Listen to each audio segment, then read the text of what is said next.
Hello and welcome. My name's Muxi. I'm joined today by the mighty Trix, and we are here to witness the first Bergerbrush event, the the race to Act 5 Kitava. And what's this gonna be, Trix? Can you tell us about it?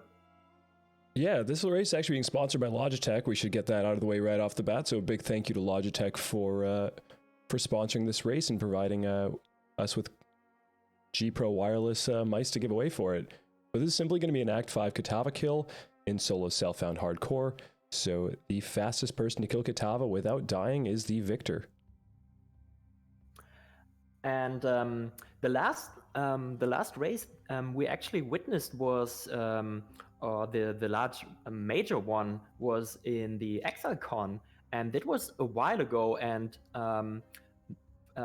the difference right now is the patch 3.9. It was a big one. What are we looking for? Yeah, it's going to be a completely different environment comparatively to how it once was. We're going to see a lot of different tactics versus, what we were seeing in the Exile Con race versus Orbis Storms being so commonplace. I think it still will be commonplace, personally, but I'm assuming we're going to see a lot more mines being utilized, especially since minions are not really going to be utilized in this race. Yeah, not only do we have a stipulation in this league that there is no necro allowed, but also the minions are kind of more of a mid-game to end-game approach and are not very versatile and not so powerful as most of the other spells that you can use. So no necros allowed, although you can still use minions. This is the stipulation that Berger bestowed upon us, and the 3.9 patch brought us a lot more power and HP to all the minions and especially the bosses. So as you said, the older strategies revolving around Orb of Storms are probably not gonna be as potent enough. No, not at all, but we are going live right now. Currently, I should let you know who we have on screen. Currently on screen in the top left, we have Chip Idiot. In the top right, we have Ventrua. Bottom left, Tower Bra. And in the bottom right, Furiotic. These are all four top racers from previous patches in the game. So we're going to be looking at them off the bat. I guess we'll see where we go from there, who's going to be in the top spots. But we are starting now.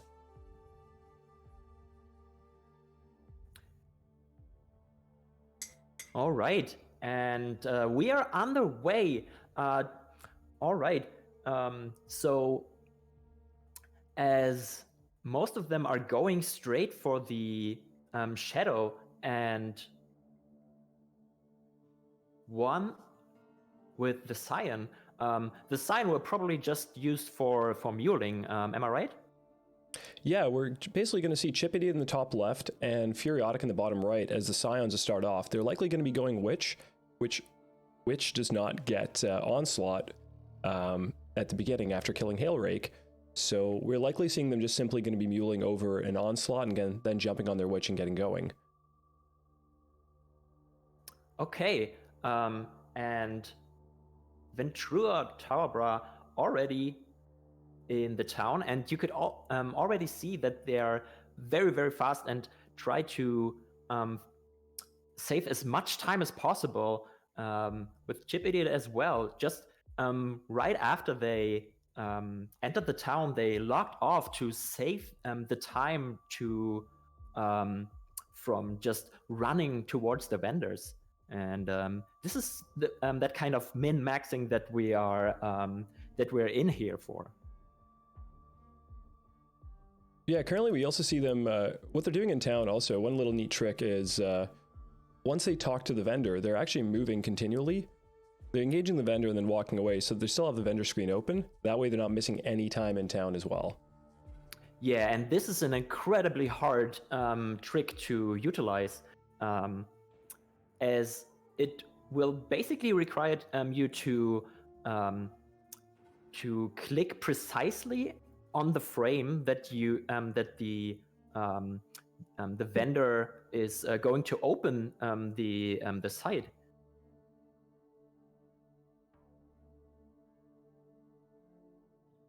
Yeah, it does look like right now we at least have one person, well, multiple people currently entering Mudflats, but right now it seems like Ventrua is the furthest that's on our screen here, whereas in Chip Idiot and Furiotic are both in the middle of their muling, or actually finished their muling and are in the middle of going towards and killing Hillock to be able to get into town. So now the question is whether Onslaught's going to be worth actually muling, because it has been nerfed in this patch. Yeah, that's true. So with Onslaught right now, you only get it for 3 seconds instead of 8. It was 8, right? Or was it 4? Before it was 8 seconds, I believe. Yeah, exactly. So it was more than halved, and also the chance to get the Onslaught on kill was also reduced. So I'm not sure if this is actually gonna work out for them. We actually have our first death. We have our first death at level 2. Unfortunately, the person's not streaming, so we don't have a clip for it.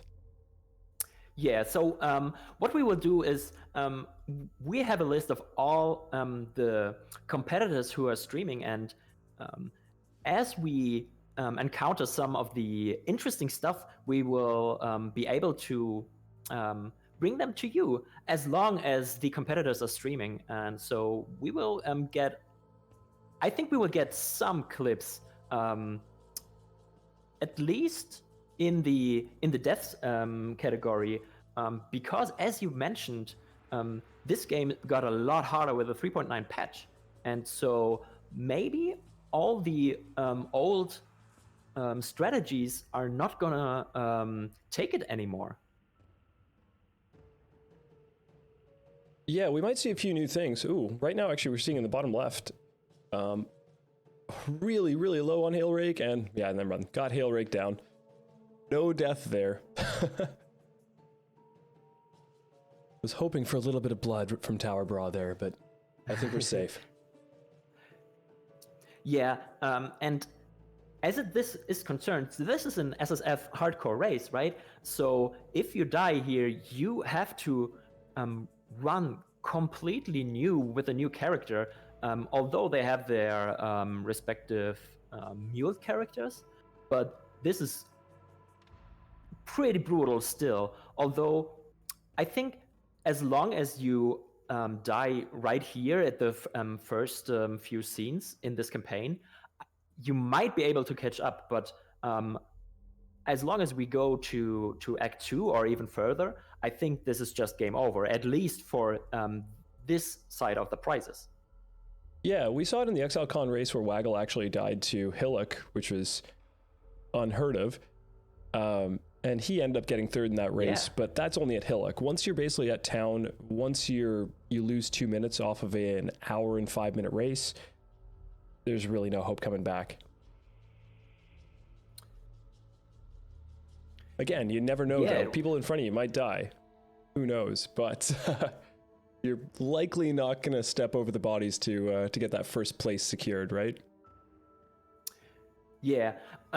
Although we have to say that this competitive scene is large or small compared to other races that we've witnessed in the past.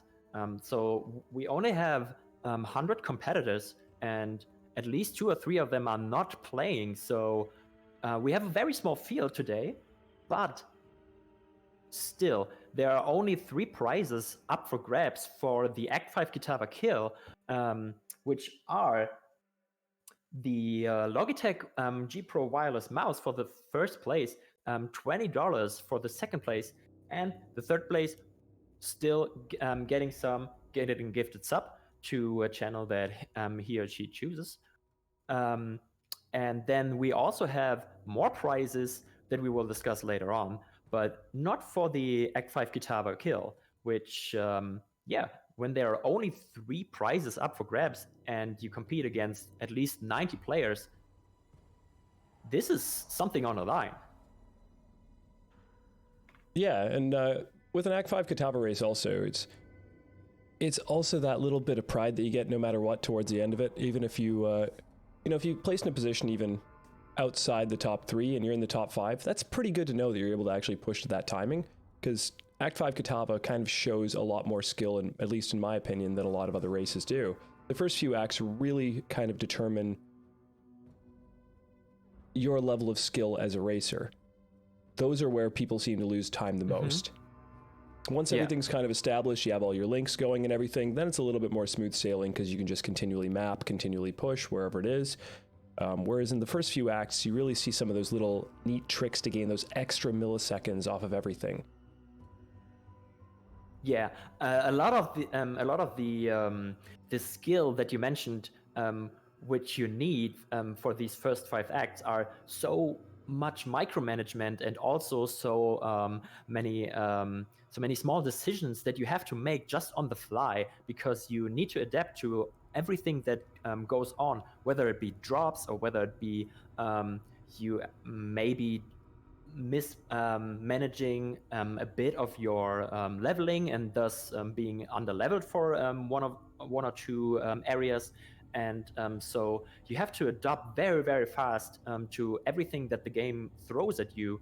And I think I would disagree a bit with you. I think the other acts and then also the end game, they require a lot of skill as well. But I think it's a different kind of skill. Oh, I agree. Yeah, no, I'm not saying it doesn't involve any skill, but I think it involves a different type of skill compared to such a short-term race. Yeah. We do see somebody going over to Flooded Depths, though, which is interesting. Ooh, yes. Flooded Depths, normally you would discard this choice because in an Act 5 Kitava race kill, you only have so much time to utilize. And what would you say? How much time would they waste on a side quest this big? That's about 2 minutes, but one thing that actually just happened also, Ventrua just got a Quicksilver Flask in Upper Prison. Ventrua was actually the first person to reach Lower Prison and Upper Prison, and now has a second Quicksilver Flask. Wow, and that is also very, very big, because remember that the first Quicksilver Flask that you get from Hellrake is not able to roll Adrenaline, and in Prison it's a level 8 or level 9, depending on which area you are. And so this is able to roll Adrenaline, which would be huge for him. Yeah, so at level 4+ for the item level, you're able to get an Adrenaline Flask, which is why everybody goes to Great White Beast in Act 2 to be able to actually grab their flask in order to have a second Quicksilver and potentially, if they're very lucky, an Adrenaline Flask. That means that Ventrua later on can even skip that portion. Doesn't have to actually go over to Great White Beast, so that can be skipped entirely, unless they want to risk it for a second potential Adrenaline Flask. Yeah, but that would be huge, right? Oh, and we actually see Chip Idiot killing the big... The fawn. Yeah, the fawn. And it didn't really take him that long, but still, it was some time. Maybe he thought he would need the XP? Yeah, so I'm going to switch over. Actually, Mesherman is one of the other people who is streaming the race, and they're actually on their way to Brutus as well, so a little bit ahead of Fury. But currently in the bottom left, we do have bottom left and top right, we have both Ventrua and Towerbra actually fighting Brutus. Yeah, and this is the improved Brutus from 3.9, and they're taking much, much longer than their counterparts in the ExileCon race, but Ventrua taking him down as well as Towerbra, almost neck and neck right now, quickly picking up all these items to vendor them and logging off again. Yeah, and unfortunately for Ventrua, no movement speed boots again. Let's see if Towerbra gets a pair right now, because he's got 4 pairs of boots in his inventory to be able to actually ID. Including a rare pair. Nope, no rare. But he doesn't even choose to identify the other boots. No, he didn't quite have enough. However, he does have a topaz ring in his inventory, so he potentially can do the recipe later on. Yeah, can you talk us about through the recipe? Yes. So what is the recipe? So if you have a magic wand, an alteration orb, and your choice of ring, whether it be topaz, sapphire, or ruby ring, it will give you respectively added flat damage depending on what ring choice you use and depending on the rarity of the ring. However, keep in mind, depending on the rarity of the ring also determines the level that you can use the item. So if you use a rare ring, you have to wait till level 20 to be able to actually use that wand or that scepter. So, and you probably don't want that because you need this flat damage for the early parts of the game. Exactly. So most people were going to use a magic one. So it looks like in Tower Bra's inventory, he did have a magic one. So I guess we'll see what he does if he ends up getting lucky on that transmute and that alteration to be able to actually get the wand that he needs. But it legitimately doubles your damage. Oh, wow, Chip. And so Chip, close. Yeah, dropping very, very low. But actually, when you watch it, he was able to dispatch of Brutus very, very quickly, much faster than the first two. Yeah, he used his face basically to tank that and almost paid the price for it, but it calculated decision, I guess, and paid off. And Ventura right now the first to enter the ship graveyard with Tower Bra right behind him on his heels. So yeah, if these two won't die and they keep up this pace, then we are in for a treat. We are in for a lot of action and back and forth between these two. Yeah, it doesn't look like Ventura is slowing down at all, even though he's wearing a chest piece. I mean, that's only going to remove 3% of his movement speed anyway, since I think it's an evasion one he's using right now. Yeah, but look at this. They are speedy boys. Yeah, they don't even go for for the skill point here as well. Tower Bra discarding this as well and just going straight for the Merveil. Wow, this is some new strat. In the ExileCon at least, they went for this skill point, but here, no way. Yeah, for the majority of the Act 5 races, they will skip that skill point, actually. They'll basically skip any of the skill points, and they'll skip any of the trials, because there's no real reason to do lab, and there's no real reason to actually go all the way to that skill point unless you need the levels. But right now, they're all at level 9, between level 11 and level 9, so it doesn't seem like they'll need the extra EXP or anything like that at all. Yeah, and with level 11, that is perfectly on route, right? Yeah, that's on pace, definitely. Okay. And looks like Ventura's getting first to Merveil, which Merveil is tough now. Yeah, they boosted her up a lot, and she does. Not only is she really, really buff right now, but she does a lot of casting, which you can see right now. She is furious. And also with her casting much more frequently, she teleports a lot more, and this is most of the time it's a real dent in your plan to mine her out. Tower Bra right now engaging in her as well, with Chip, Idiot right on their heels.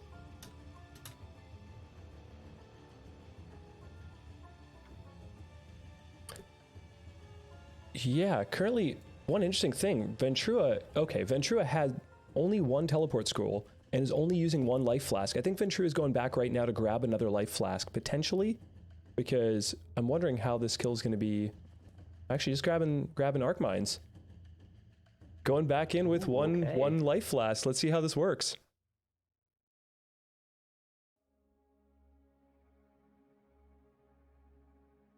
So what is the advantage of the arc mines over the Stormblast? So arc mines at least will bounce from each one of the targets. Ventura is actually not using arc mines yet. I think Ventura is level 11 currently, so wouldn't be able to use arc until level 12. But I guess since... And Tower Bra, the first one to take her down. Yeah, Ventura close on Tower's heels, but Tower gets the first kill. Yeah, and he has taken over. Ventura, at least with his additional trip to town, was... Yeah, it took him some time, but now Towerbra has to do all this stuff. He's using the recipe that you mentioned right now, and yeah, Ventura taking over the lead again. Yeah, so just a quick reminder, we got Chip Idiot in the top left, we have Ventrua in the top right, Towerbra in the bottom left, and currently we have Mesherman in the bottom right. I think Furiotic is a little bit ahead, so we're going to pop back onto Furiotic to see that the Mervale kill upcoming.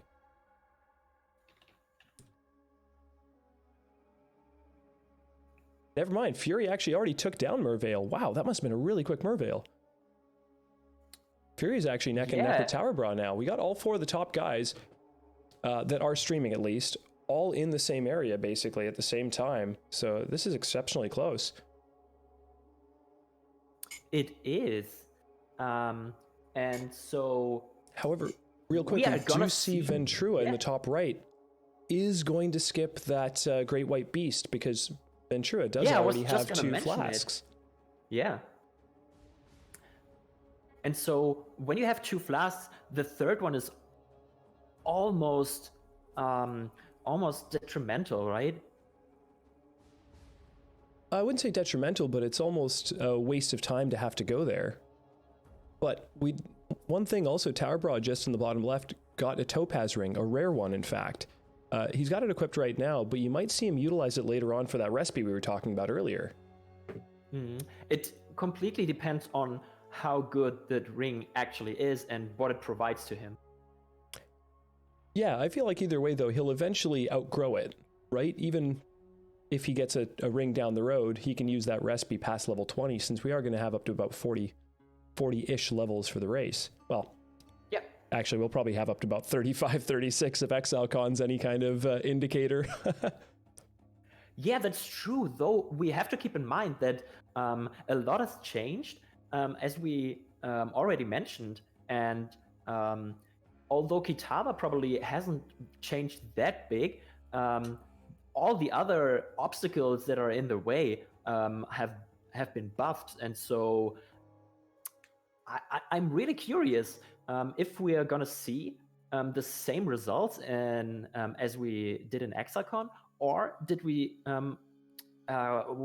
if we can actually see a little bit of more how can I say that,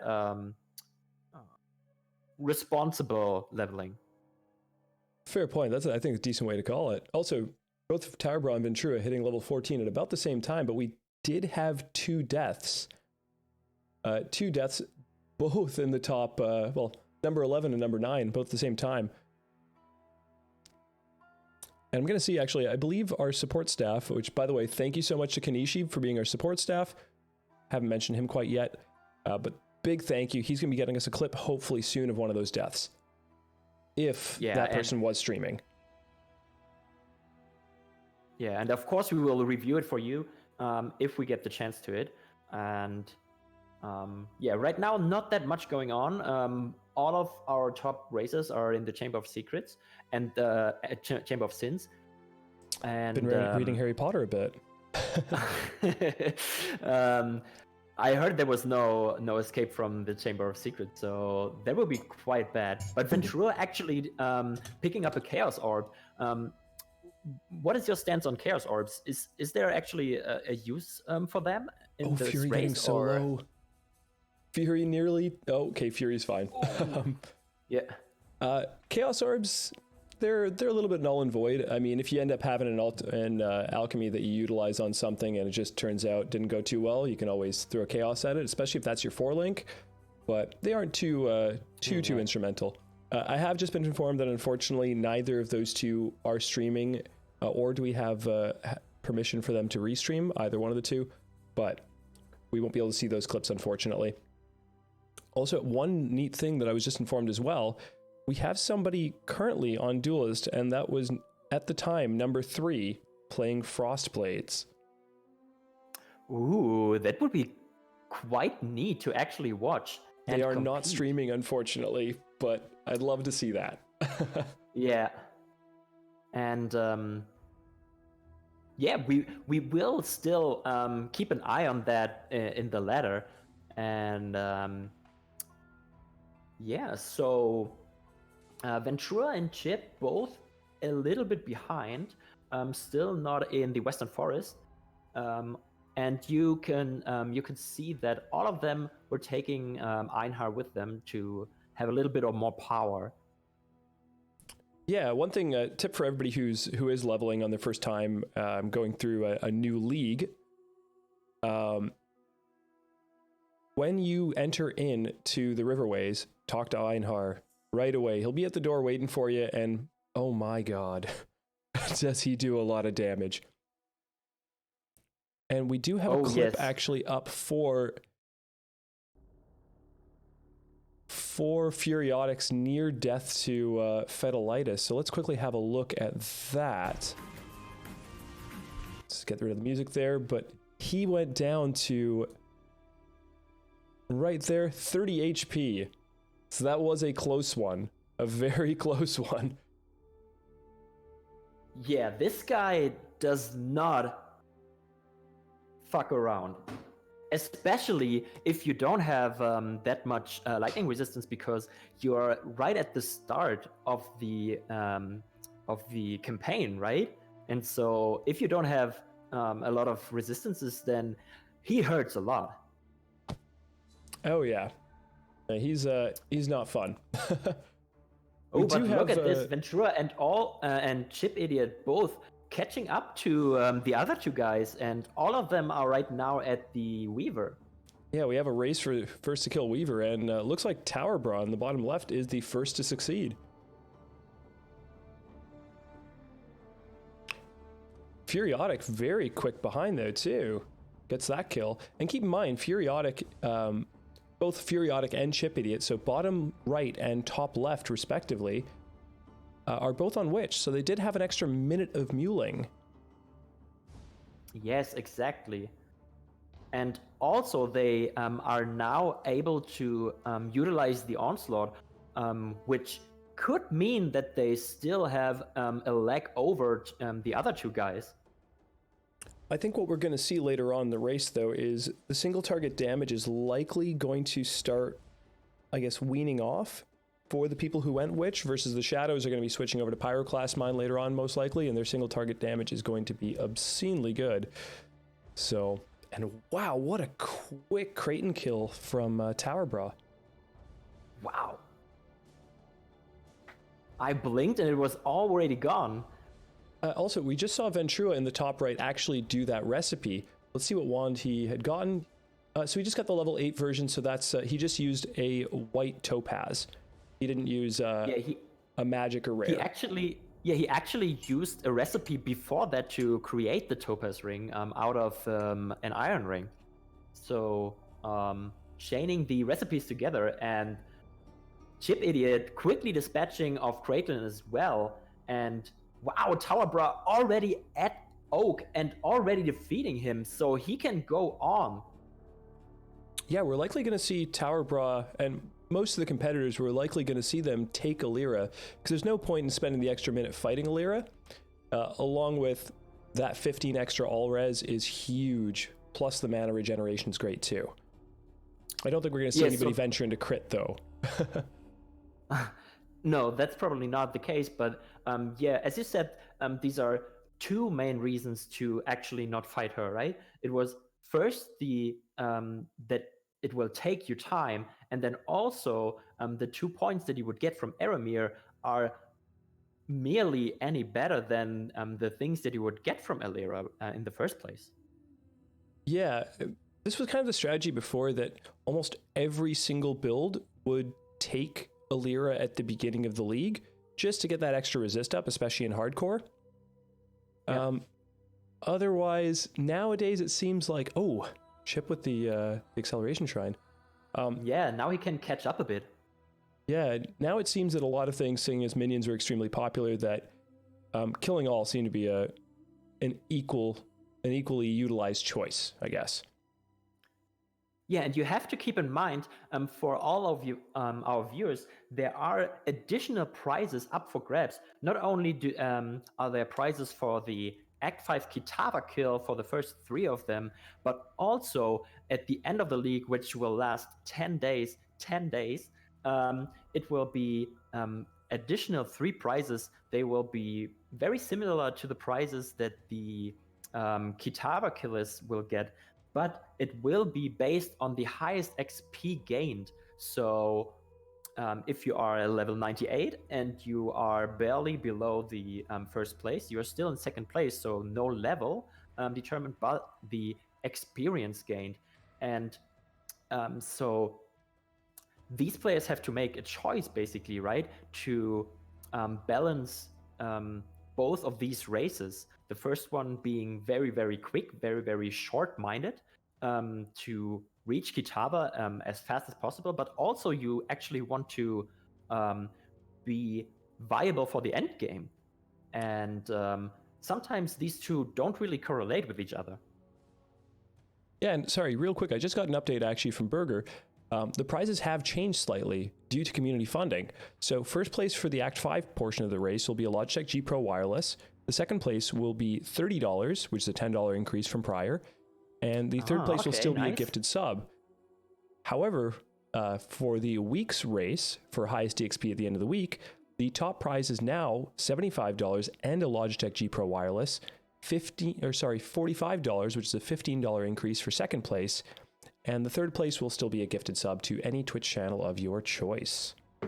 Wow, so that means that the second prizes that will be given out in 10 days from now are actually more valuable than the Act 5 Kitava race. Of course, the Act 5 Kitava race is a much smaller investment with where we probably see more of these short races compete with each other. But if you want more money, if you want a bigger price, then the whole 10 days is for you. So yeah, it still stands that these guys have to balance both of these races. And if they want to go with minions in their second go, maybe have a guardian, then they would have to completely redo everything and retake the first 5 acts. Also, a new challenger seems to have approached. Leaf is actually playing in the race as well. For those of you guys who don't know Leaf, he's one of the top competitors in Path of Exile. He, oh, wow, that is... Yeah, he was consistently one of the top players in leading up to the ExileCon races as well, and he's actually playing too. He has now moved into, I believe, the number 3 spot. So we are looking at the top 4 that are streaming, which is in the bottom left, Towerbra, who is number 1 on EXP. Bottom right, Furiotic, who is number 2 on EXP. Ventrua, who is in the top right, who is number 3 for EXP. And Chip Idiot is in the top left, who's number 4 for EXP. Yeah, and so we will keep an eye on Leaf. Is Leaf streaming? That is the big question. I think actually, sorry, my mistake. The official Path of Exile ladder on the page is a little bit behind because, well, Chip Idiot just took the most EXP right now. He's the first to hit level 20. But Furiotic is the first to enter the Ancient Pyramids, and keep in mind that for the first prizes, the level is actually not interesting at all, but only who will get the Act 5 Kitava kill first. And that could be someone who is just 2 levels below the first in experience. Yeah, I guess EXP doesn't really matter at the end of the day. It does allow you to get your gems up, though, to a bit of a better level to be able to kill Act 5 Kitava, but at the same time, whether you kill him first at level 35 or you kill him first at level 33, it isn't going to matter as long as you are first. We do also see somebody entering the Fellshrine runes too. I guess some of the people, we got to keep in mind that they're not just going for the Act 5 Kitava kill. They might be playing for the long run and treating this as a fresh SSF start and going for that 1 week prize. So maybe why we're seeing a lot of people enter these zones. Yeah, that is true. And all of these guys right now climbing the Ancient Pyramid and try to get to the Vala Oversoul. And we got some insight on Leaf's character actually, and he got a +1 1 to lightning spells, as well as some movement speed boosts. So, Trix, what do you think would be better, at least for this early game? Would it be a +1 wand, or would it be something with flat damage, as the now new recipe would give you? What I'm assuming is, well, at the beginning, it's definitely going to be the flat damage. But what I assume is it's going to be a combination of both, right? That way you don't have to do that to both wands, because they're going to be dual wielding the whole time.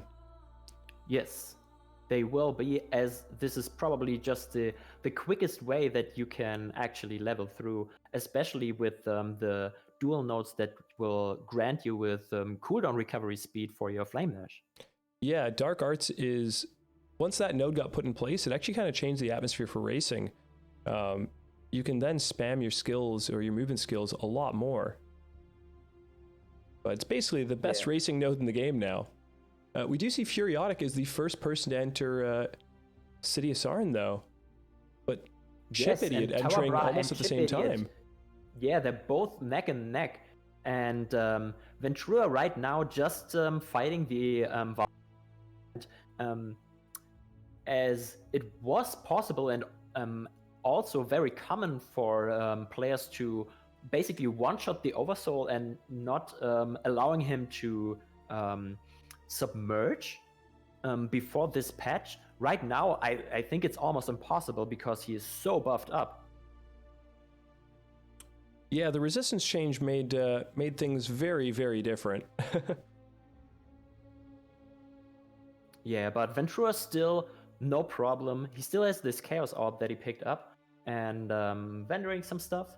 And right now we will look a bit at Tower Bra. Tower Bra right now already having the key as well as Furiotic, and they will race towards who will be the first in the sewers.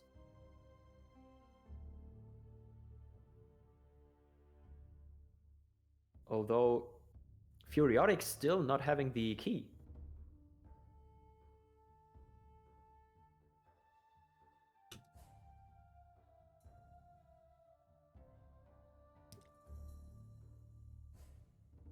I feel like these are going to be the four that we're going to be watching for the majority, since they're quite far ahead of everyone else. So I'm just going to put some text up real quick, so that way we know who we're watching.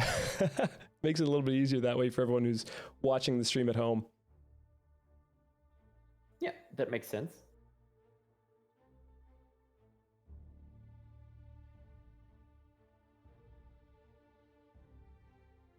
And Furiotic right now fighting Piety and dropping low. Piety, as well as most of the other mini bosses in the game, actually pretty hard right now, especially if you don't have your single target set up ready, because they are still not in the library and still not having Lightning Spire Trap. So it is pretty sketchy to fight her, but he got the key right now. Oh, and he misclicked the key, but he actually, that was pretty neat. As you could see, he used the trick. Loud. Oh, okay. Sorry, my bad. Yeah, but he used the trick to move as well as talk to the vendor at the same time, and made up a bit of his lost time there.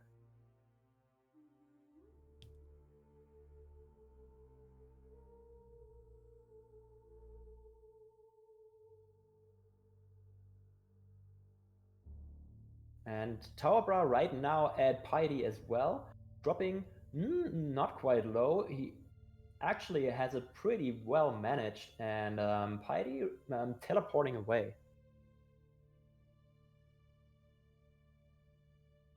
And we are neck and neck here. Ventura also at Piety and fighting her.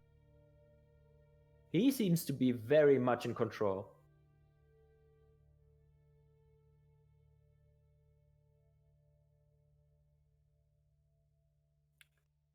Yeah, currently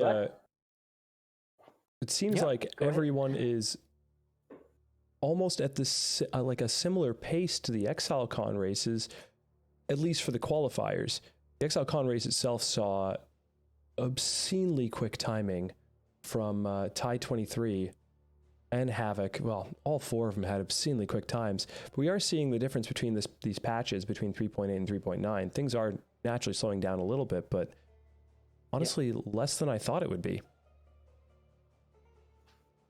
Yeah, Chip Idiot quietly taking probably the second place right now and skipping a lot of the other guys.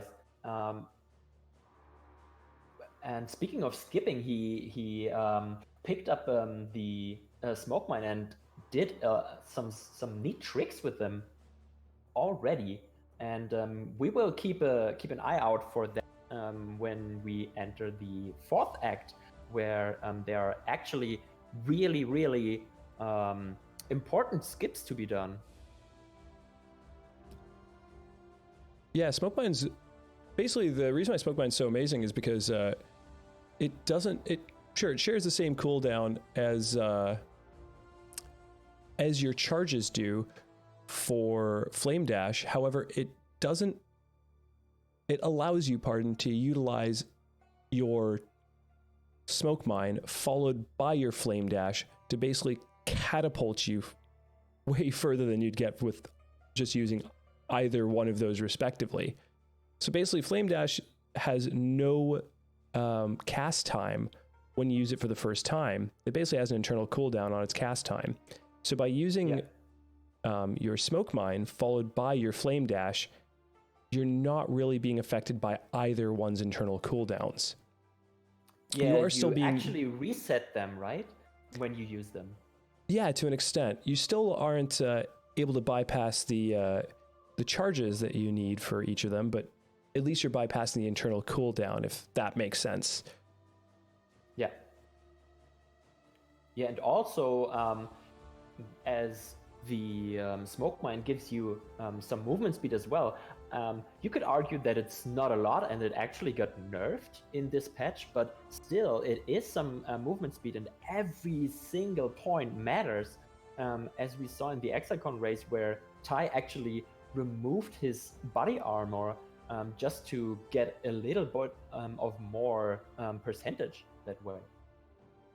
Yeah, which is absolutely brilliant. Every single time Ty23 got into a town, he would remove his armor and put it in his inventory just to get that 3% extra movement speed while walking through, just to min-max that absolutely perfectly.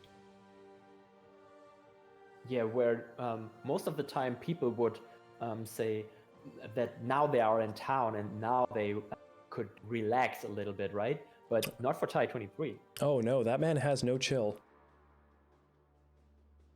There is no off button for him. We actually do see Furiotic being one of the first people to go into his hideout to actually start utilizing the crafting bench. So he's putting cold resist on everything, or well, both of his wands, in order to, I guess, max out in that portion when going into the Temple of Solaris. Although he doesn't really need it in the Solaris, he would most of the time you would need it in the Lunaris portion. Yeah, I think he just figured he may as well get that over and out with before it's too late. Don't want to get frozen accidentally. Yeah, that makes totally sense. And as we can see right now, the meta didn't really change that much compared to the Exile race, as we still have the Orb of Storms, although we now have the Arc Mines, as you mentioned, but some of them still use the Stormblast Mines. Yeah, a lot of them are still going to be using Stormblast Mine for single target, because Arc's single target isn't that great. So we should mention the way some of these skills work. Orb of Storms, the way it works is whenever you cast a lightning skill while standing inside the Orb of Storms, it causes the Orb of Storms to proc again, doing more lightning damage. So by spamming Stormblast Mine, you're continually proccing your Orb of Storms to add to your single target damage as well. Also, we saw Furiotic in the bottom right getting to Solaris 2, and the first thing he did was walk forward from the stairs just to make sure if he got the layout where he could skip half the map, because there is one layout where you can skip a large portion of it. But unfortunately, No luck. Ooh, and that is actually quite a move to do, as it takes an incredible amount of brain power to play at this speed, but also he memorized all these layouts until the third act, which is not the easiest thing to do. No, there are little tools that can help you out in learning those layouts on your own accord. But some of these little intricacies, they just have memorized from, honestly, hours and hours and hours of practice. Yeah, at this time, it's just really, really hard homework. Also, at this point, we do have both Furiotic and Chip entering Ebony Barracks almost at a similar timing, Chip being just barely ahead of him. But also, Chip is the highest level by a large margin. He's the first person to hit level 26. And Furiotic, I think, is quite... well, Towerbra is the next person in there, and he's still half a level away, it seems. Yeah, and Towerbra and Ventura still in the Solaris Temple, which is quite a bit behind, at least 30 seconds, although it's probably more than a minute. And both Chip Idiot and Furiotic going for killing Gravicious. What would that give them to you? So that gives them Lightning Spire Trap, since they're both playing Witch. They would have to... actually, all four of them will get Lightning Spire Trap that way. However, both Chip Idiot and Furiotic would require an Orb of Chance to be able to actually pick that up, since it's not an innate reward that Witches get. Versus Shadows, they'll innately get that. They'll be able to get it as a reward choice. And what does Witch get for this quest? Oh, Witch won't really take anything, because there isn't any real choice of what they would need. But they would just simply go over to not Helena. Is it Helena? Forgot her name suddenly. Clarissa. Clarissa. Yeah, they go over to Clarissa and just buy it off of her. Because there isn't any real choice to take as far as like a level 28 active skill gem. Oh, so... but the quest of killing Gravicious actually allows you to do that, right? Yeah, once you kill Gravicious, it triggers what skill gems you can purchase as well. Yeah, so it's not like a waste of time that they would kill Gravicious. No, not at all. In fact, it's very, very necessary. Yeah. And right now, Chip and Furiotic, both in the Lunaris Temple, already at level 2, and this is one of the more dangerous areas in this race, right? Yeah, when you got the Tentacle Miscreations firing at you like as a firing squad from across the way, things can get pretty hairy. I'm not too sure what they have as far as flasks go. I don't think anybody's got an instant flask. Well, there's Chip Idiot's Chance Orb, and just in case he hasn't gotten one yet. Yeah, that is pretty lucky. And he may have already had one, hopefully, but now he's got two. Yeah, possibly. Rank 13 died at level 21. So another one bites the dust. Yeah, and you see Chip actually going back to Act 2 to pick up some skill gems because he actually got a 4-link. He's got a 4-link chest that he's able to replace. Huge. Yeah. So in Act 3 is actually the first possibility to grab a 4-link, but to actually get one and it having the perfect colors is very, very lucky. Yeah, so you see him going back for that because it's important that he gets that up before Piety. He's going to have a very quick Piety time, kill time comparatively. Ooh, Furiotic dropping low again because he let Piety get into the fire form. One thing that I do that I'm not sure if, I don't see a lot of other people doing this, if you drop your smoke mine right on top of where you're standing on Piety, it blinds her and therefore makes it a lot harder for her to hit you in fire form. But yeah, Fury gets it down. Got there. Yeah. Now let's see comparatively right now, close, Chip Idiot might take a lot less time considering that 4-link, right? Yeah. Oh wow! And look at this. This is some he is damage. Burning her. Ooh, but she got away, And right now in the fire form as well, see how he deals with it. Yeah, he's actually, he's going to just keep burning her down. Wow, that was a very quick dispatching kill. her very, very quickly, and actually using your trick, drop the smoke mine and blind her. And yeah, he got the chance to evade a lot of her hits. Yeah, that was a very, very quick piety kill. He may be only a couple seconds behind Furiotic, but he's likely going to make up for it by now having that 4-link. Also, I should note, you are correct, but also you can actually get a 4-link in Act 2 from Val Oversoul. Oh, really? Okay, yeah. The one exception to the rule. Oh, and when we were talking about that firing squad earlier. Ventura, yes. Yeah.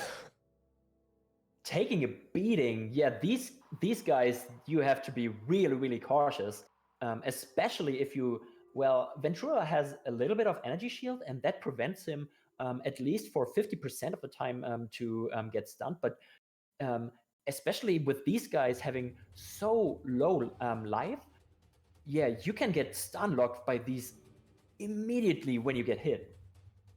Yeah, what we might see also is people might not fly as close to the sun as they did in the ExileCon race, because keep in mind again, this is a solo self-found hardcore race rather than it being a softcore race with a minute timer on death.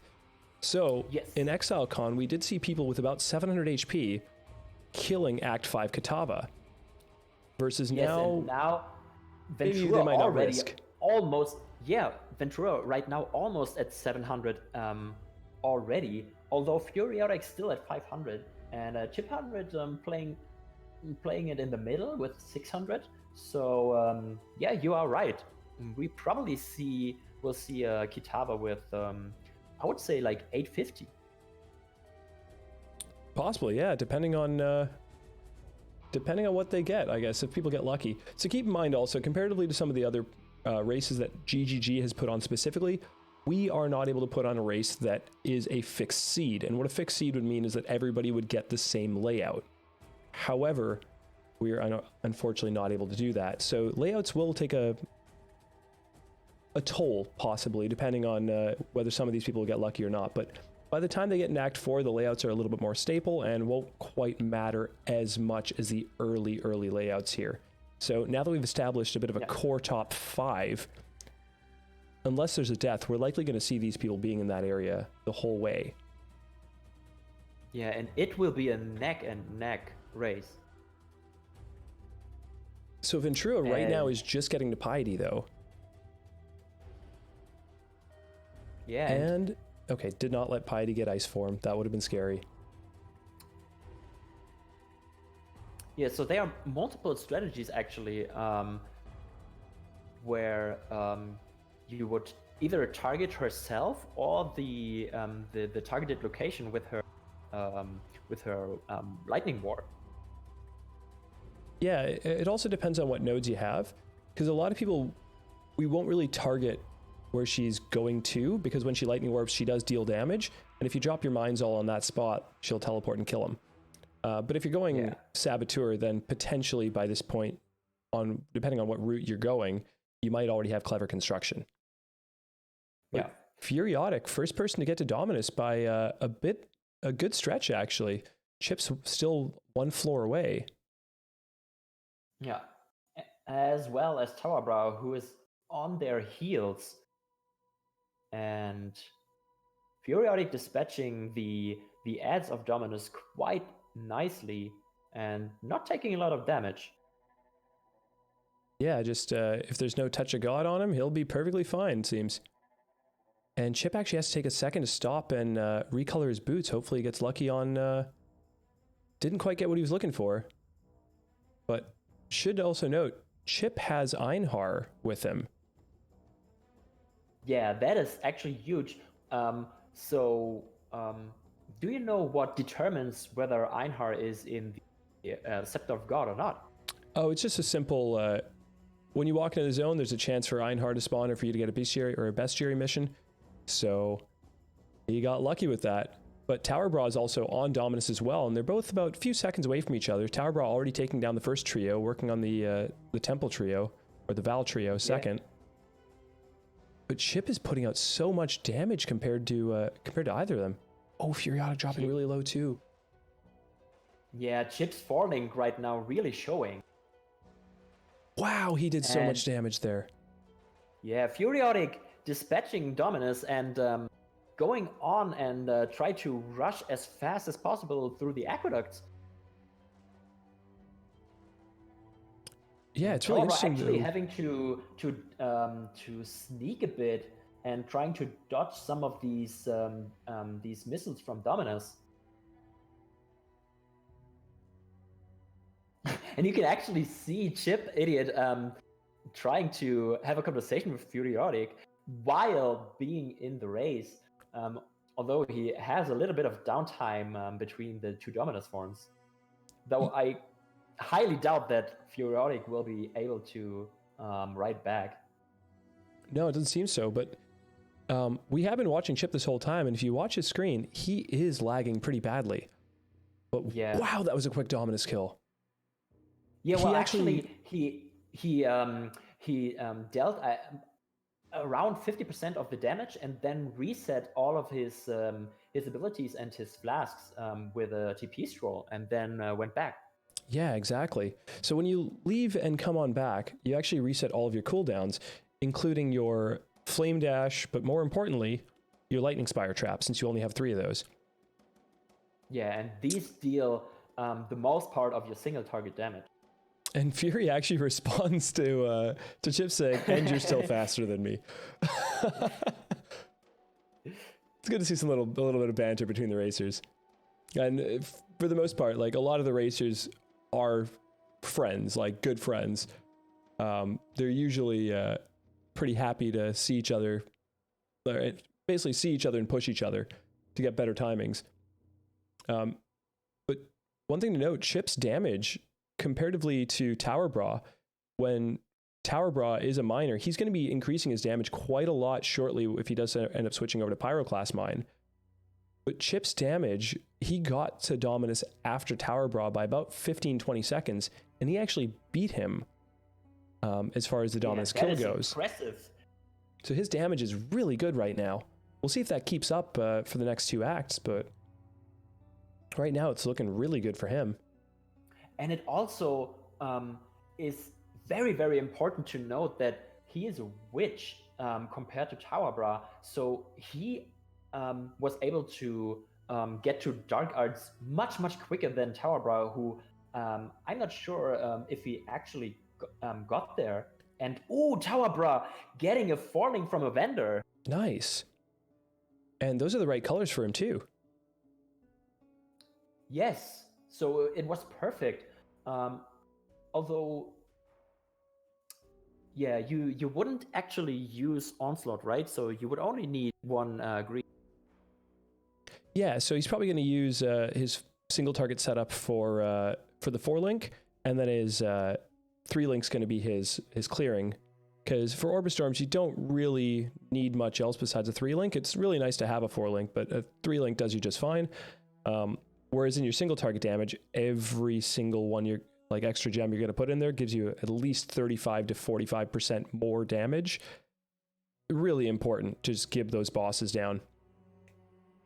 Yeah, the links on the single target are much more than on the clearing. You are right. And look at that. We can already see Ventura changing to the Pyroclast mines. Yeah, he's the first person to actually switch into those.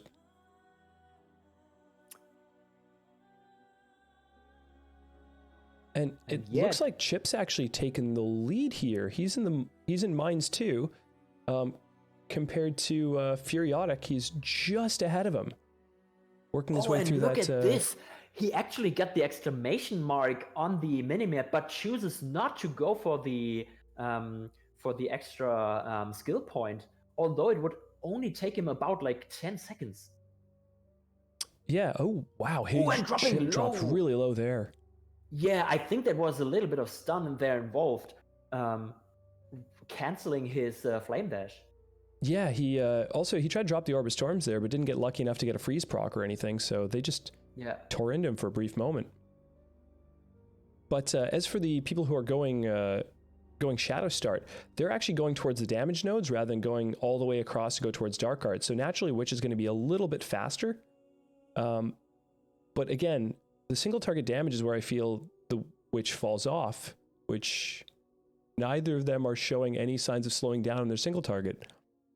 Yeah, and that is so big for Chip, right? Because when you choose your starter as either the Witch or the Shadow, then you, as you just mentioned, you are comparing the speed with the damage. But with Chip having the damage right now, as well as being a Witch, that would put him in lead position.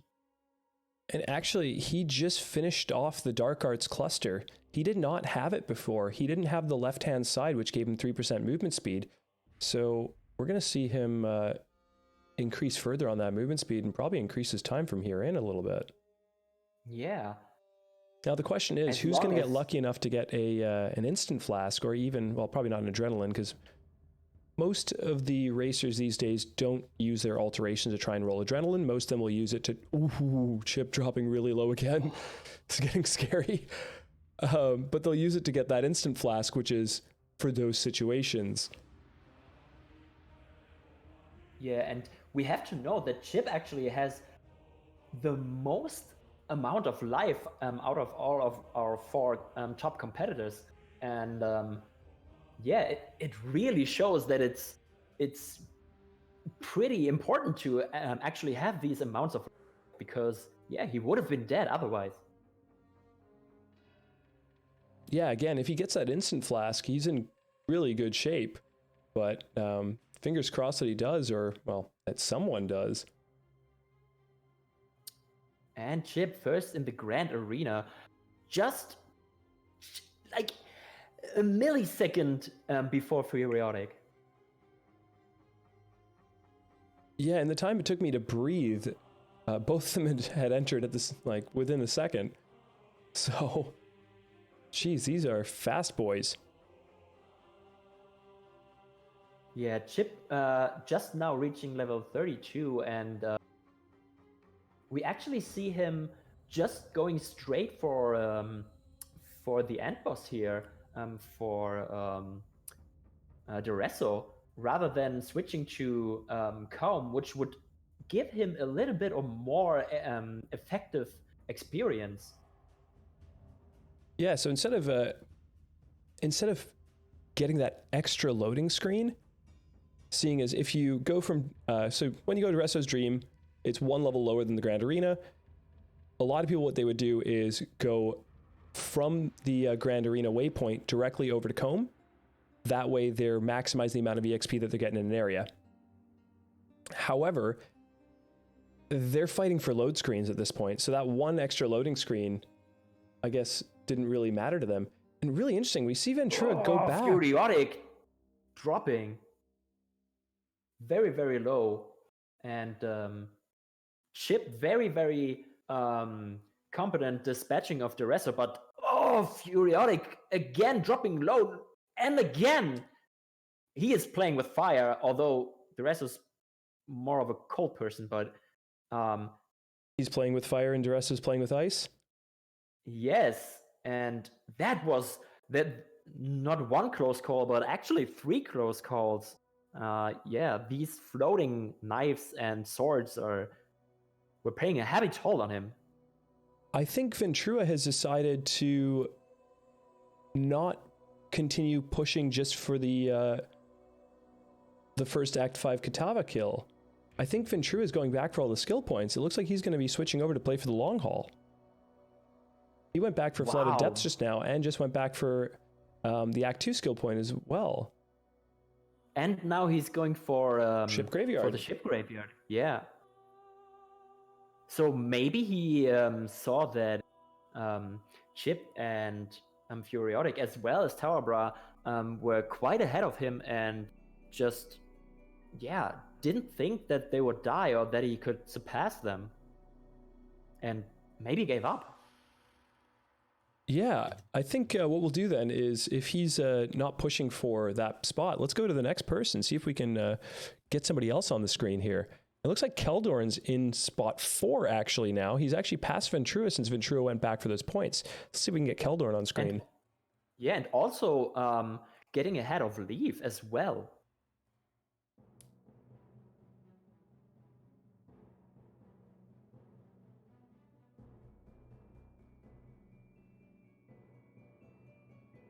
Yeah, and Chip and Furiotic both right now in Calm's Dream, although they're both at the Stronghold already, and you could actually see some of the skips that they had to do, which were really, really important. And Chip already at Calm himself, fighting him and looking pretty good. One second, it looks like we've swapped them around a little bit. Unfortunately, I'm gonna work on the names then, because I actually swapped people in positions here.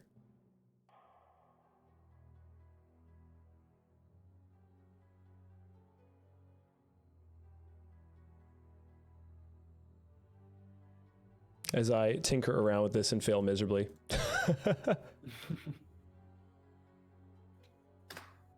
Scuffed streamer.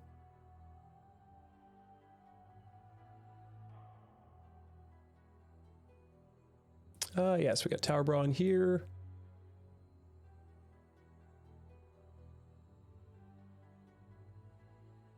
We have Keldorn there.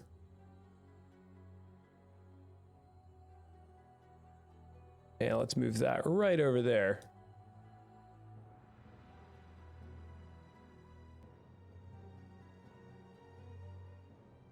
And let's get rid of that. All right, there we go. Scuffed streamer.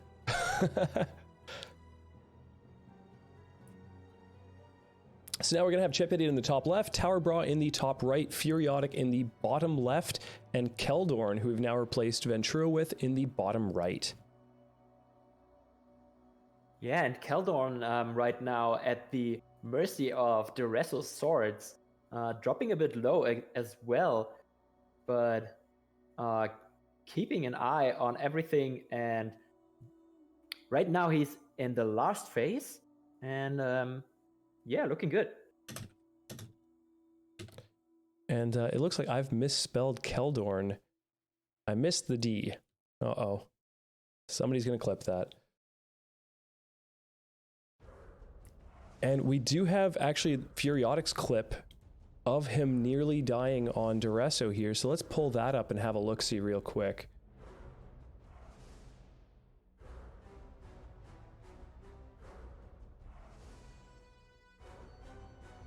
Yeah, this looks pretty good. Looks like he's fine there. Yeah, now the swords. He gets hit by the three hits. I thought it would have been the swords that would nearly take him down. No, I think the swords are coming. Yeah, here's the moment where he that's what happened. He went to his inventory to actually get the TP scroll up. Yeah. Ate a few swords and nearly ate the triple slash as well. Jeez, that was a close one.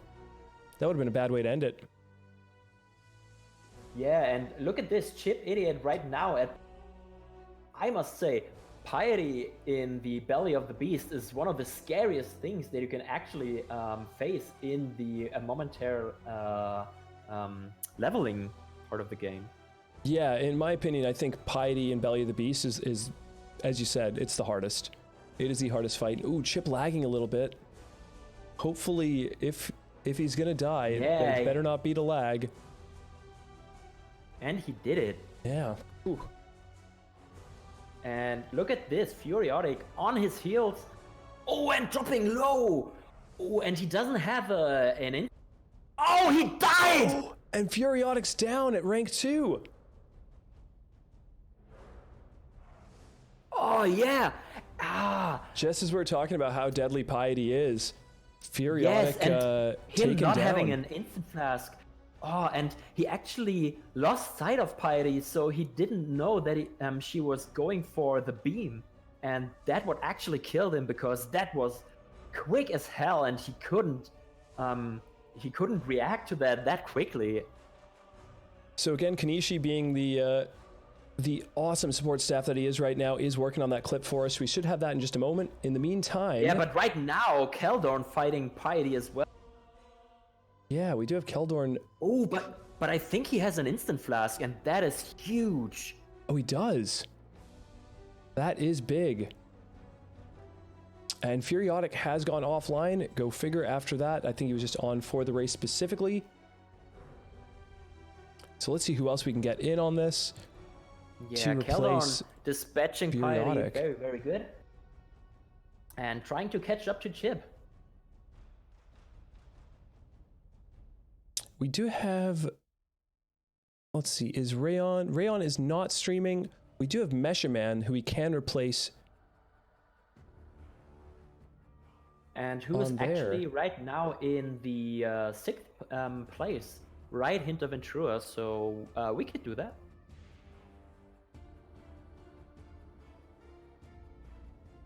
And we're going to be taking Furiotic off that. And so let's just fix this Piety as with well. his Pyroclast mines.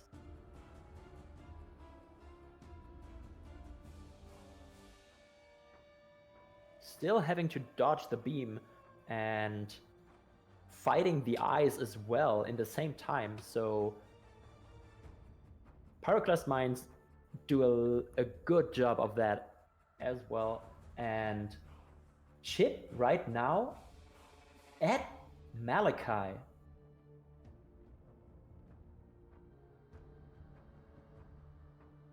Great, so that should be the correct screens there and the correct names associated with.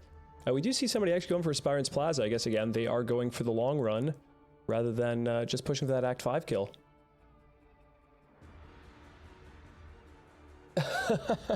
Oh, that's a great name. And we see position 44 dying. No plan re... Alrighty, so after we get this... Oh no, we also got Keldorn down too!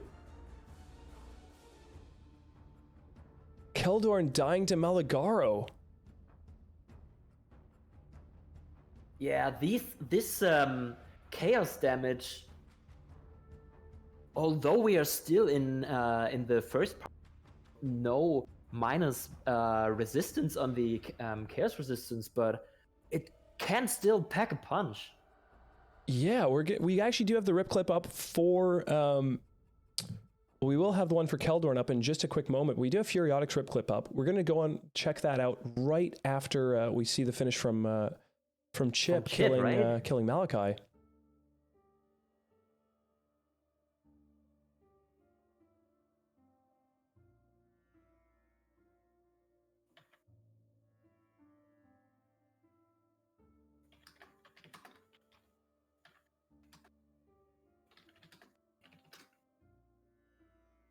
Sorry, we don't have that clip up. There we are.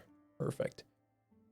Chip is in the last phase and dropping very, very low as he was jumping right into the tentacles, but fortunately not another death here. So we're going to move this over real quick and let's have a look, see what happened with Furiotic here. He pre-traps on Piety, or pre-mines on Piety. Ooh, and he stepped a little bit too close in and got hit by both the auto attack and just didn't see the beam. I guess Piety was being covered a little bit. If we look back for a second, can't really see what Piety's doing because we actually have the ball sitting there on top for pretty much. Yeah. So unfortunately, that is 2 people down in the last moment. We do have Tower Bra though going right into the Malachi fight as well. Let's see who else we can get up. Yeah, and the first part of the fight is considered the easier part, but you can still get caught off guard if Malachi throws the bombs at you, and you are not able to see them. We're gonna go ahead and full screen Tower Bra fighting Malachi, but after that, we're definitely gonna check out the Keldorn rip clip. In the meantime, we'll see if we can get somebody else up on the screen too to replace that. Otherwise, we can go down to 3 if necessary.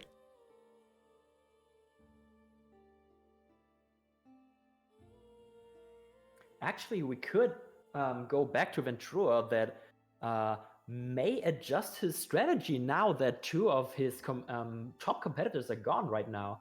Possibly, yeah. He could step over, again, just step over the pile of dead bodies, make your way to rank 2, get a little bit of extra cash. Yeah. Buy yourself a burger on Burger's behalf. Be perfect. Yeah. So,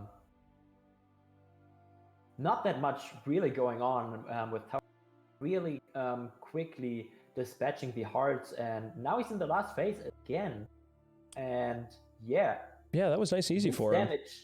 Yeah, the damage from the Pyroclast Mine really delivers. And we're going to bring... we can now see... Yeah, Keldarin's clip up. He opened his inventory up for a moment, ended up getting stunned while he was in his inventory trying to TP out because he had no flasks up, and walked unfortunately into one of the mines on the ground, or the balls on the ground. See that again real quick. Right here, goes to get his inventory, stunned, and that's all she wrote.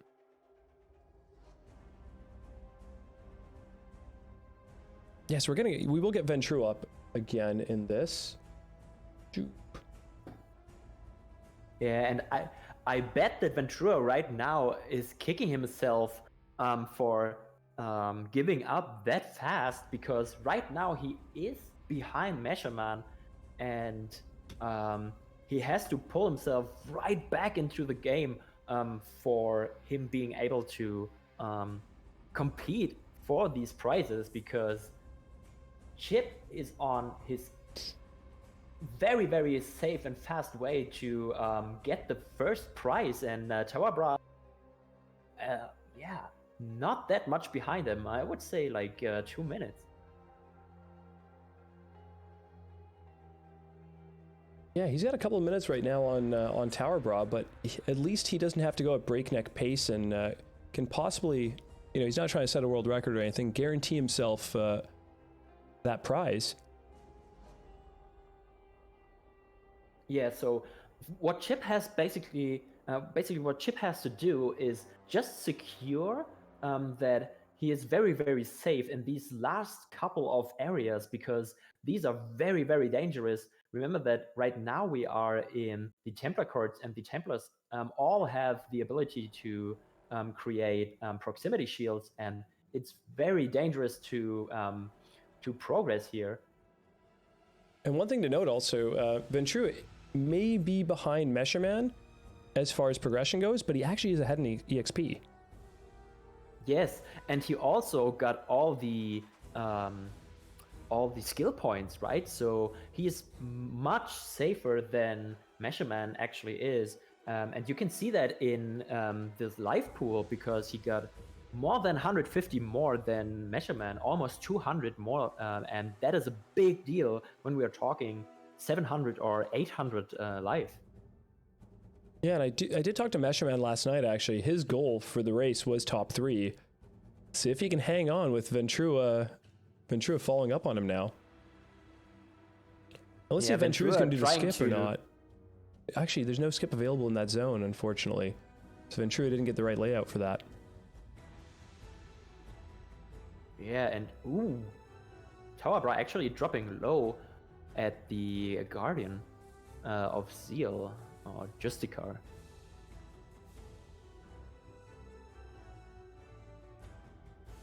Yeah, so Chip is basically ahead right now by about 2 minutes, approximately.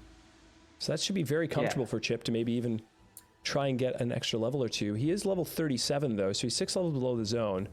I don't know if he wants to, run through the zone more, or it seems like he's not bothering for the XP. He is going for the time. Yeah, he's very, very quick on his feet to just reach Innocence and try to get this over with. Although it's probably that he doesn't really have the ability like us to watch everyone, right? Because otherwise he almost dies he almost died while putting in a skill point. And he hit a log. And he didn't reset the zone to maybe get a little bit or more XP in, because right, if if you would put for instance Utrix in his shoes, you would probably choose to just level a bit more because you know that you're so far ahead.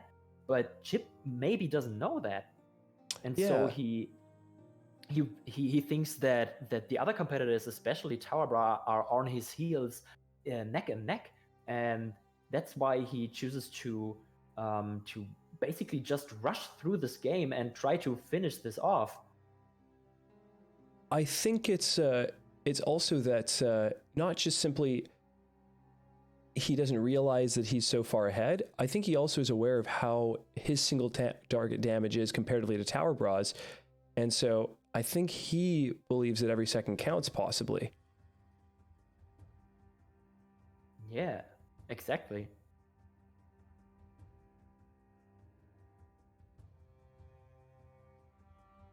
So we do see Ventrua having already killed Comb. Doesn't seem like he's trying to pressure too fast to go towards Zeresso at the moment. No, he's very, very chill right now.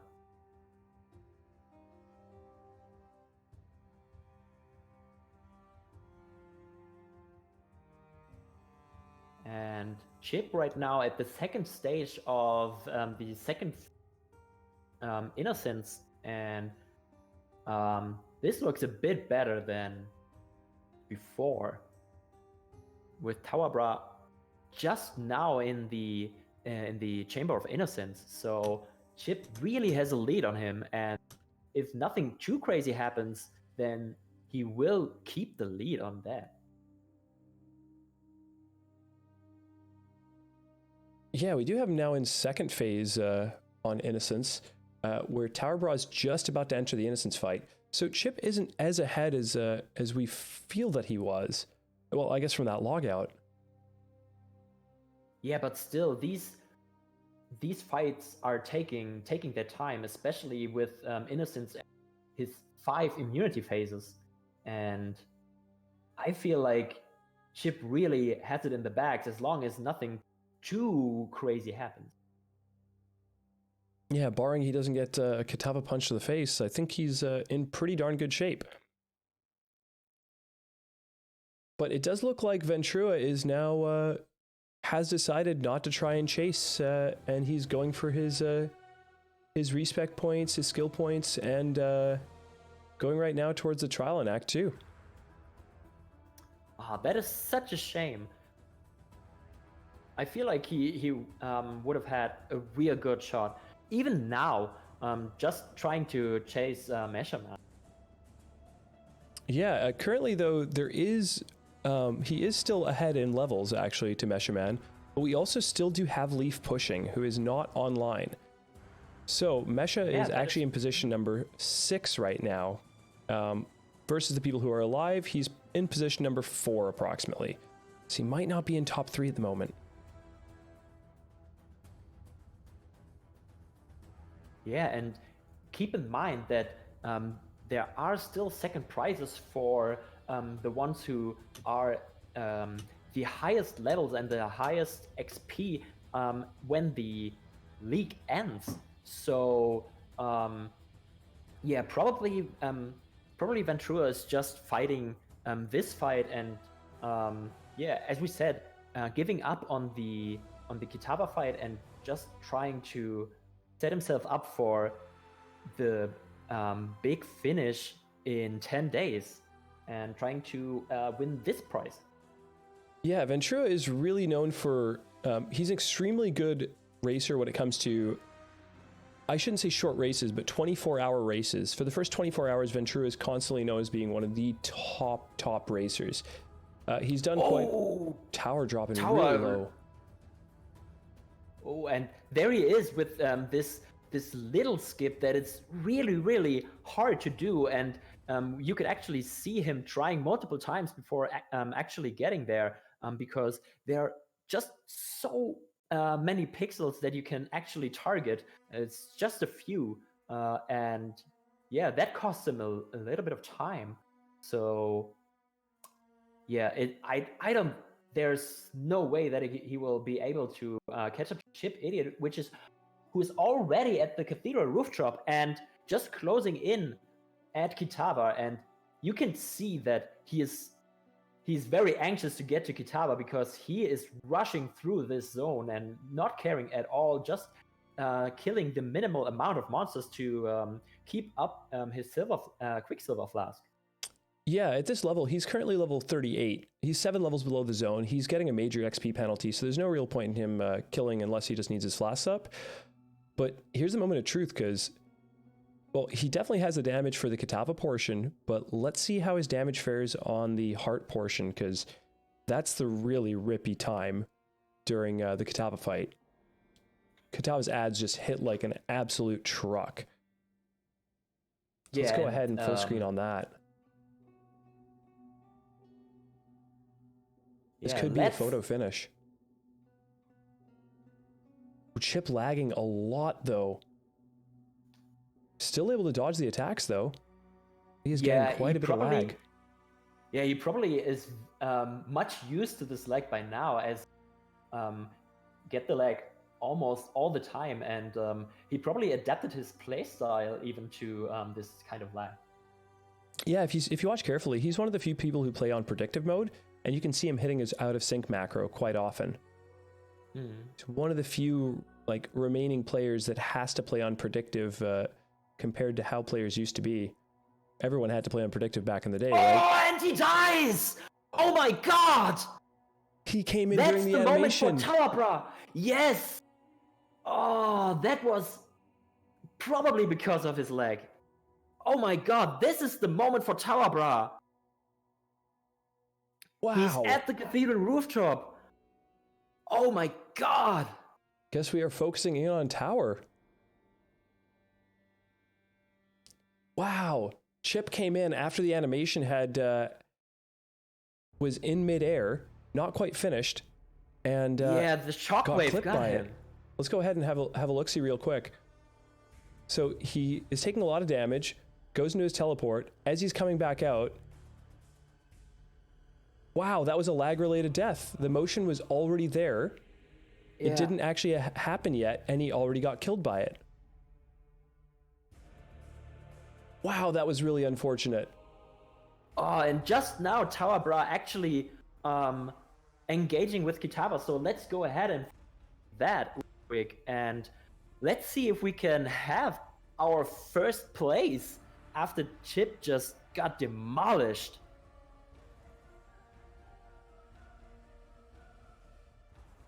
Yeah, most of the time Kitava is actually pretty easy, but there are still so many things that can one-shot you and just, yeah, get you out of this race, even in his Kitava phase. Yeah, that was really an unfortunate death. Wow, I feel so bad for Chip, because that was lag-related, or an animation issue, something.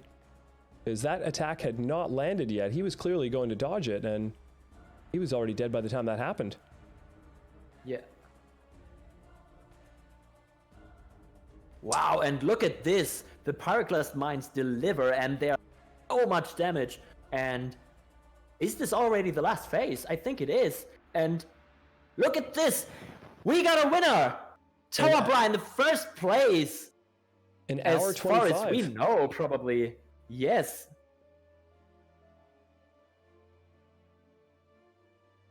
And with some time to boot, actually, as Leaf is on his way, and we actually don't know where Leaf is, but he's probably very, very close. But the next person to actually be in progression after that is Meishaman, and it takes some time until he will get to Kitava.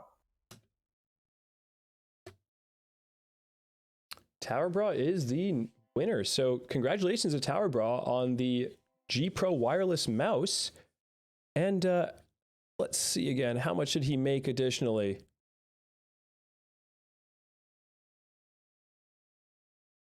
He also he won a G Pro wireless mouse. It's second place that actually gets a little bit of cash, but that is an over $100 mouse. And honestly, I've used that mouse before. It is a phenomenal mouse.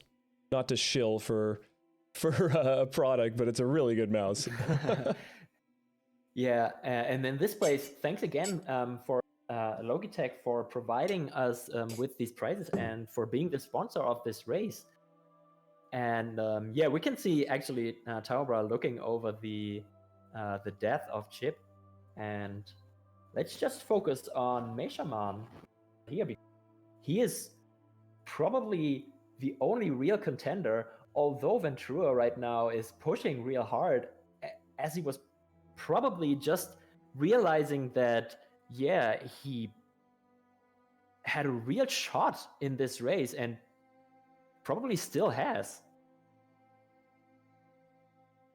Yeah, it seems to be the case. However, we do have Leaf, who will be making his way also to Lion Eyes Watch too, it seems.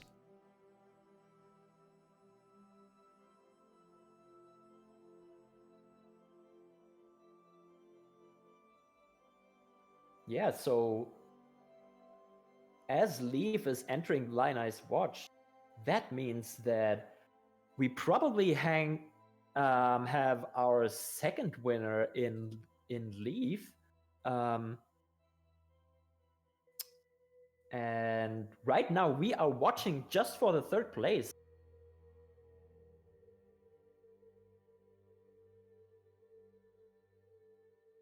So what would you say? How much is Ventura?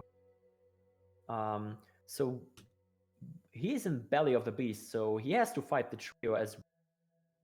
Yeah, Ventura's a far off from from 4 minutes. Yeah, Ventura's a far off from being able to catch up to Mesha. Now the question is if Mesha rips in the interim. So if he does, we are going to be looking at an awkward finish from Ventura of just again stepping over the corpses. Mesha Man trying for the skip there. Okay, he got it. Wasted a little bit of time trying to get that one, but that saves him a lot of time in the long run. Yeah.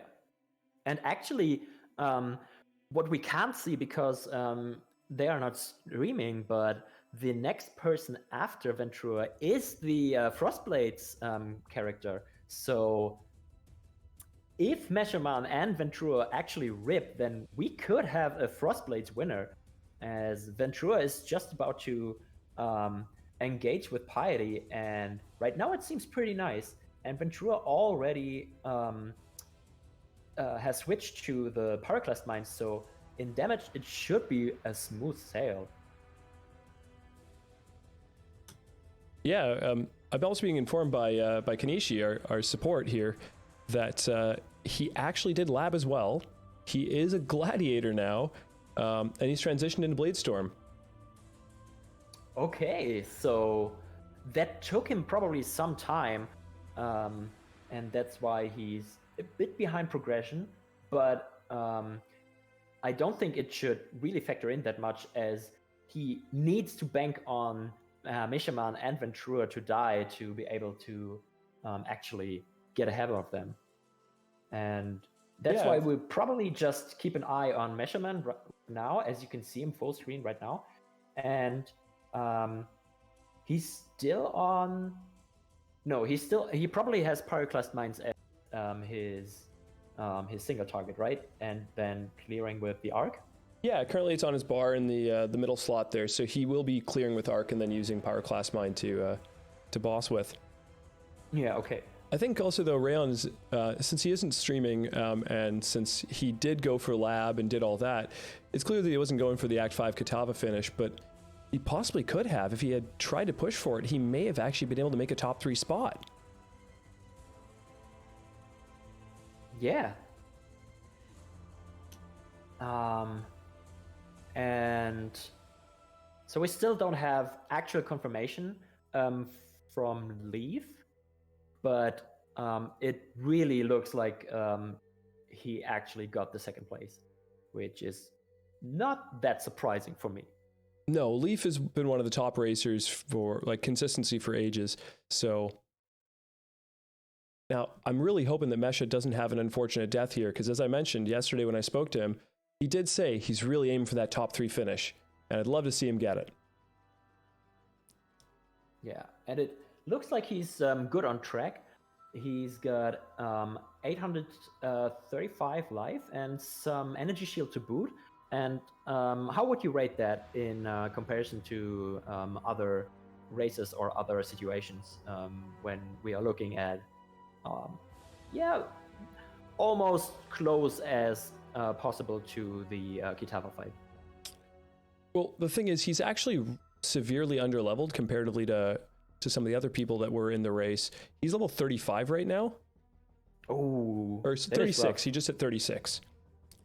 So he's still 2 or 3 levels below some of the other people, but at the end of the day, the usual, although it's a slight joke, the racer adage, but it's also the truth, just don't get hit. At the end of the day, if you don't get hit, you're safe. So a lot of Kitava's attacks are very easy to dodge unless you're lagging like Chip was, but he should be perfectly fine as long as he doesn't... what just happened could have been the unfortunate scenario. Like things like when he rounds a corner like he did a moment ago and came face to face with a substantial physical damage, rare, he could potentially get 2-shot that way. As long as that doesn't happen, he should have a smooth way to get over to Kitava and get that 3rd place finish. Mm-hmm. And as we talked about, the Kitava actually isn't the hardest part, right? It's the hard phase, especially the champion, which can flicker strike you into oblivion, as it is really, really hard to dodge the flicker strike. Yeah, especially if he lands that stun on that flicker, the follow-up shot after that from any one of the mobs surrounding, or even the Kitava's hero or champion itself, it's a quick death that way. Yeah, but we do know that Mesha Man does have an instant flask though, correct? It was Mesha that had the instant flask, wasn't it? I think it was Tower. I'm not so sure. I think it was Tower.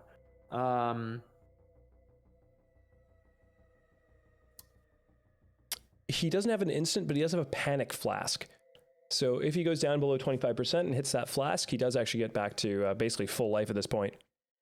Yeah, and the panic flask isn't actually a really nice addition, because you never really want to drop that low, but it's still better than nothing.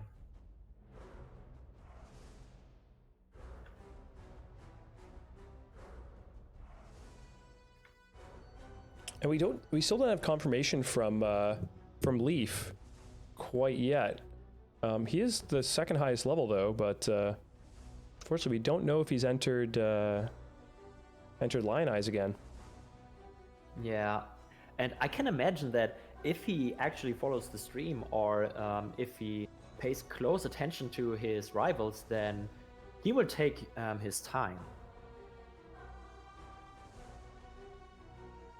And Mesha Man, very quickly dispatching of the face of Innocent. He's ready to go, just needing to get the staff, and then heading over to Kitava.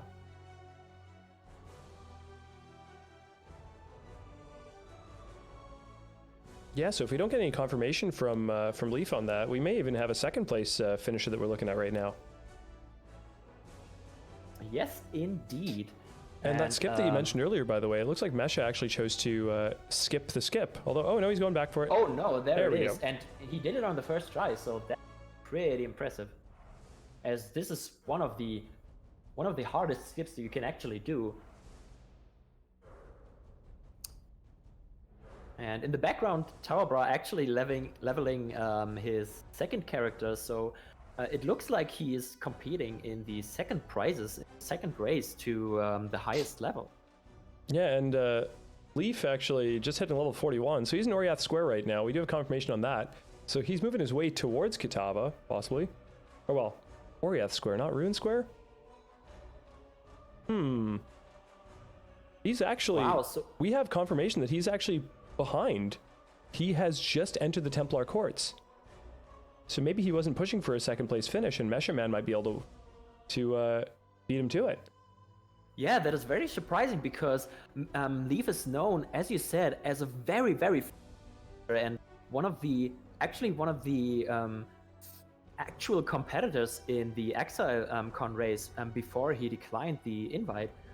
And yeah, that is very, very surprising because yeah, he probably went for all the skill points as Ventura did, and maybe just chose to fight for the second prizes. Yeah, Leaf is a saboteur, so he has actually done lab and everything. So he might be just going for the final prize rather than going for the Kitava race prize. Yeah, I mean, if you got the time, then it makes complete sense, right? Because the second prizes are actually larger than the prizes which you will get for the Kitava fight. But you still have to put in a lot of work and a lot of time. Well, the league is 10 days, and you will actually need to invest all of these 10 days. Yeah, and so we do have confirmation he is on Innocence at the moment, so he is behind. You never know if Meshaman has a hiccup or anything, but looks like he is moving towards that second place finish. Yeah, and he got the staff right now, so smooth sailing and clear skies for Meshaman. He only needs to get to Kitava, which shouldn't be any problem, and then survive the hard phases, as well as, of course, Kitava itself. Yeah, let's not jinx him, though. We have that issue on Chip already. Let's keep our fingers crossed, knock on wood for him.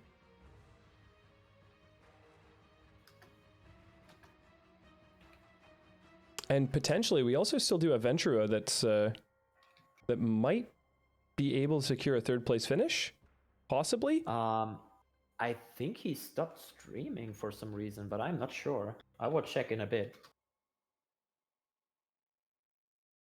Yeah, Ventura stopped streaming, so something happened there. Yeah, he might not be going for that. He might just be going for a 24-hour push like he tends to do.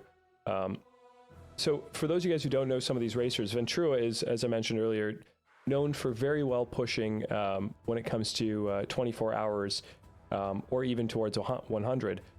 In 24 hours, he can get to like over level 91, maybe 92 even. So this guy is no joke.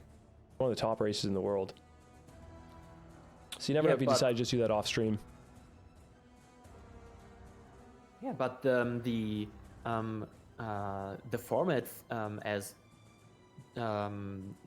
pushing 24 hours is not really going to help him here, as the first prizes are for a much shorter race, and the second prizes are for a much longer race. But right now we got Meshaman at Kitava, first phase down, and let's focus on that, because this is possibly the second place that we are looking at.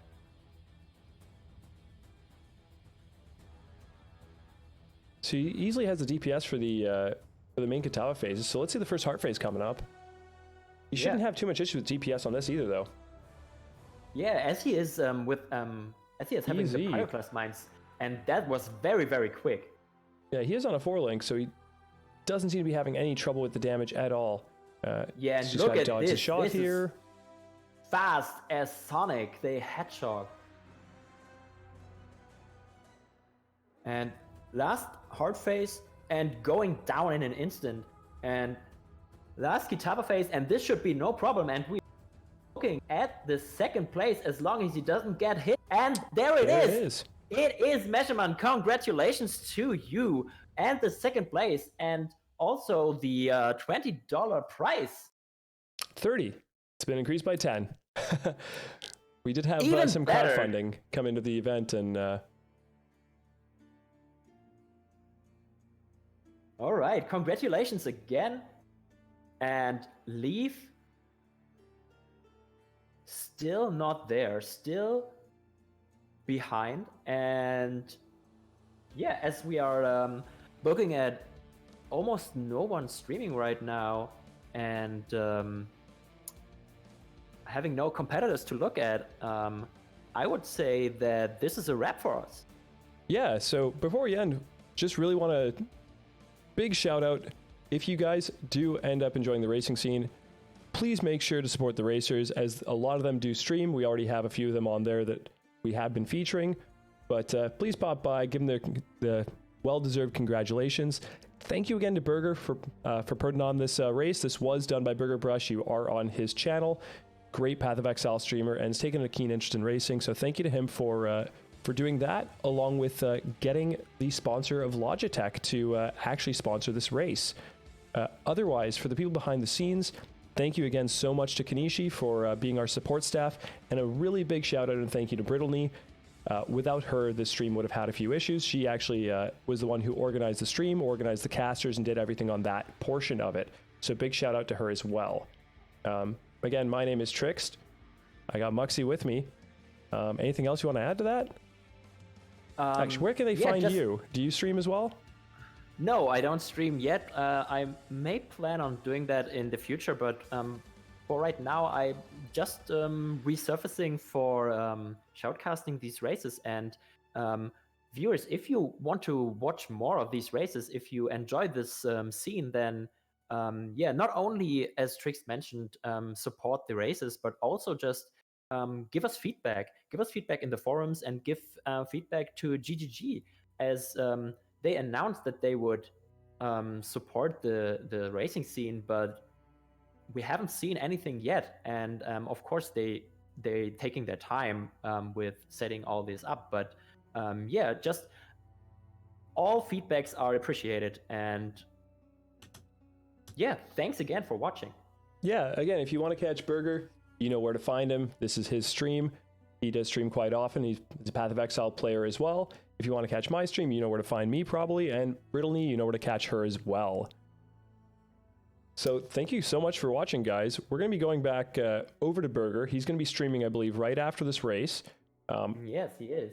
And we do have Leaf coming up in the third position. We should mention that he is currently in the Rune Square. He should be finishing Kitava in just a few minutes here as well.